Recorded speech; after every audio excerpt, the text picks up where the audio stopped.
দর্শক, তো আজকেও আমাদের এইখানে একটা দোয়েল পাখি মসজিদের মধ্যে চলে এসেছে।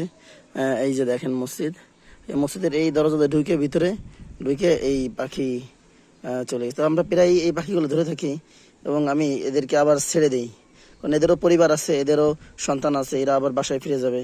এদেরকে পাখি যখন ধরি আবার তাদেরকে আবার ছেড়ে দেই, কারণ তারা যাতে নিজ স্থানে ফিরে যেতে পারে। কারণ এরা হচ্ছে অবলা জিনিস, এরা হয়তো অনেক কিছু বলতে পারে না। অনেক সময় আমাদের গাছের ফুল খেয়ে ফেলে, ফল খেয়ে ফেলে। এজন্য আমরা অনেক সময় বকাঝকা করি না, এরা যদি আমাদের গাছের ফল ফুল না খায় তাহলে এরা কি খাবে।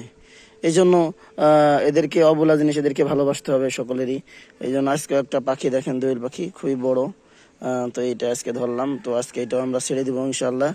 তো আপনারা দোয়া করবেন যেন আল্লাহ রাব্বুল আলামিন আমার প্রতি, প্রাণের প্রতি আল্লাহ রাব্বুল আলামিন যেন আমার ভালোবাসাকে আরো বৃদ্ধি করেন এবং আরো মমতাময় করেন।